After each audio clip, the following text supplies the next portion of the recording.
हर हर महादेव। दोस्तों, आप सभी को श्रावण मास की नागपंचमी की बहुत सारी शुभकामनाएं। जैसा कि आप सबको पता है कि सावन का महीना चल रहा है और सावन के महीने में भोले बाबा की पूजा और अर्चना के लिए बहुत ही उत्तम माना जाता है। बहुत ही पुण्य फलदायी महीना होता है और बहुत ही पवित्र महीना माना गया है, खास तौर पे भोले बाबा की पूजा पाठ के लिए। सावन के महीने में कुछ हो ना हो, लेकिन भोले बाबा की पूजा तो अवश्य ही होती है। उसी बीच आज है नागपंचमी। तो नागपंचमी की पूजा मेरी किस प्रकार से रही, पूरा मॉर्निंग का जो ब्लॉग रहा है, मतलब मैंने मॉर्निंग में क्या क्या किया, किस प्रकार से किया, वो मैं आप सभी के साथ शेयर कर रही हूँ। तो सबसे पहले मैंने मंदिर की ऑलमोस्ट पूजा कर ली लगभग, जैसे ही गणपति जी की जो है पूजा, फिर लड्डू गोपाल जी को स्नान, फिर राम दरबार का स्नान वगैरह जो है, उन्हें भोग वगैरह लगाना, अर्पित करना, वो सारी चीज़ें हो गई। और फिर उसके बाद मैंने किया शिव परिवार का स्नान। तो आज बेसिकली दूध से स्नान हुआ है, कच्चे दूध से। आप चाहें तो पंचामृत या किसी अदर चीज़ से भी अभिषेक कर सकते हैं। और बाकी के जल में गंगा जल मिक्स कर दिया था। बाकी वीडियोस ऑलरेडी अपलोड है कि क्या क्या सामान लगने हैं और किस प्रकार से पूजा करनी है। ये मैं अपनी पूजा दिखा रही हूँ कि आज मैंने किस प्रकार से की। सेम डे जो नागपंचमी के दिन मैंने जो पूजा की, फिर भगवान जी को खूब सारे जो है पुष्प अर्पित किए। ये सारे फूल आज मेरे जो है गार्डन में हो गए थे। फिर बेलपत्र अर्पित किया भगवान जी को, वस्त्र रूपी कलावा अर्पित किया, उन्हें जनेऊ अर्पित किया, भस्म अर्पित किया और अक्षत अर्पित किए। अक्षत ध्यान रखें कि खड़े होने चाहिए, टूटे नहीं होने चाहिए चावल। फिर गणपति जी के लिए दुर्बा अर्पित की और फिर लास्ट में समीपत्र लास्ट में अर्पित किया जाता है। और एक समीपत्र आप जरूर अर्पित करें। कहते हैं कि शत्रुओं पे विजय पाने के लिए समीपत्र भगवान जी को जरूर अर्पित करें। फिर माता को सिंदूर अर्पित किया। सिंदूर गलती से भी मतलब भोले बाबा को सिंदूर गलती से भी ना लगाएं। सिंदूर हमेशा पार्वती माता को या गौरा माता को ही लगता है, तो इस बात का विशेष ध्यान रखें। खास तौर पे शिवलिंग पे, तो शिवलिंग पे गलती ये ना करें कि शिवलिंग पे जो सिंदूर जो है ना, वो नहीं लगाया जाता है।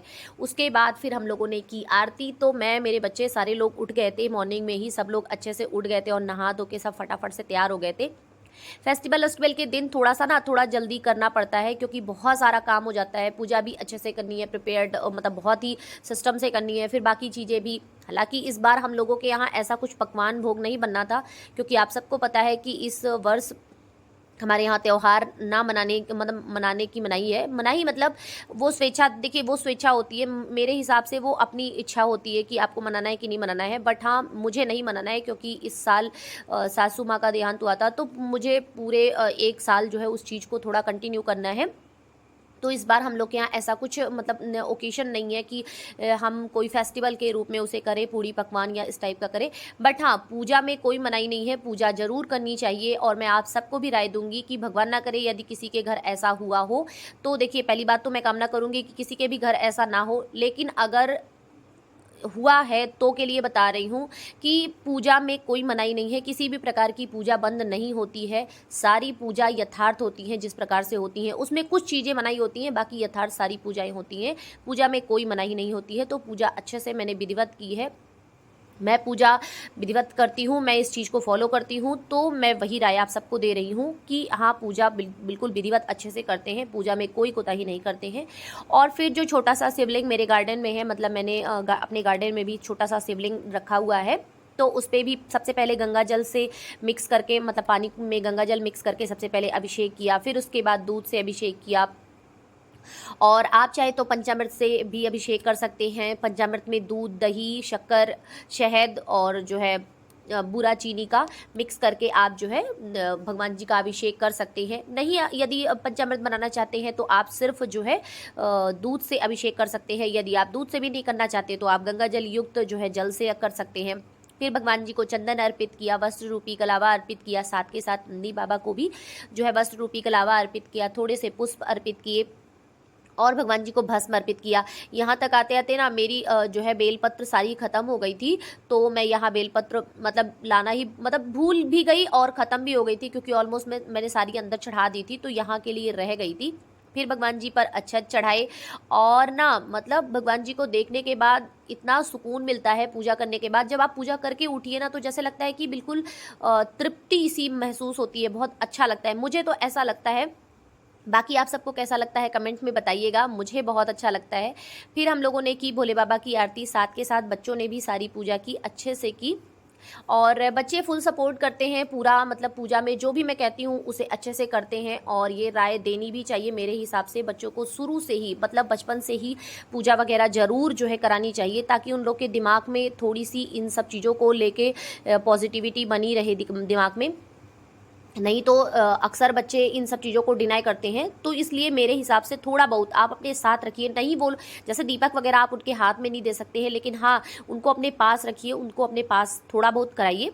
फिर हम लोग पहुंच गए मंदिर, और मंदिर में भीड़ काफ़ी थी, मतलब एवरेज वाइज भीड़ थी, आप देख सकते हैं भीड़ काफ़ी जो है लेडीज़ें सब लोग पूजा कर रही थी। और आज भोले बाबा पर खूब सारा चना और खूब सारे धान के लावे चढ़े थे।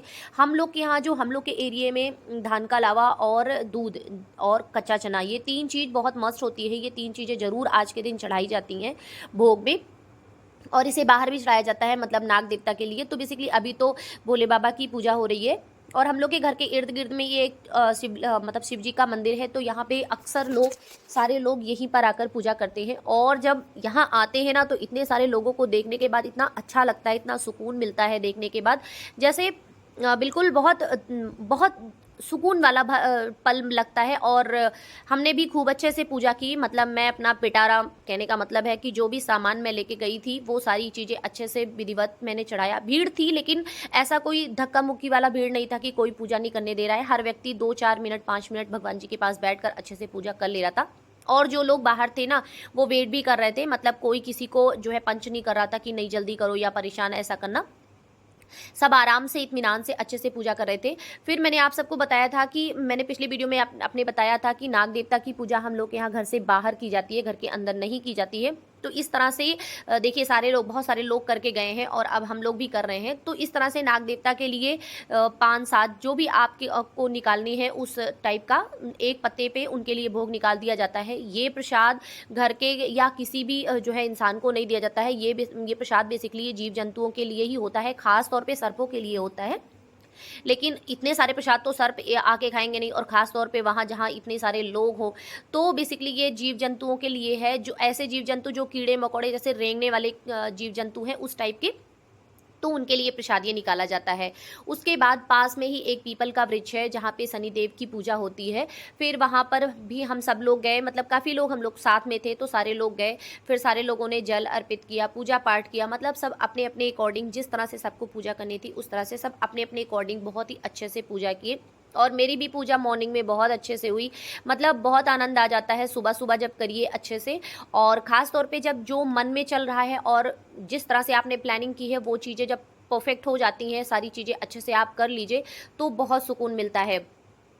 फिर बेल पत्र के नीचे, बेल के वृक्ष के नीचे भी शिव जी की पूजा जरूर करनी चाहिए। सावन में आप किसी भी मतलब सावन के किसी भी दिन आप बेल पत्र के नीचे शिवलिंग, छोटा सा भी शिवलिंग बनाकर, या जो मिट्टी वहाँ पर है ना उसको ही इकट्ठा करके एक शिवलिंग का आकार देकर आप छोटी सी पूजा वहाँ करें।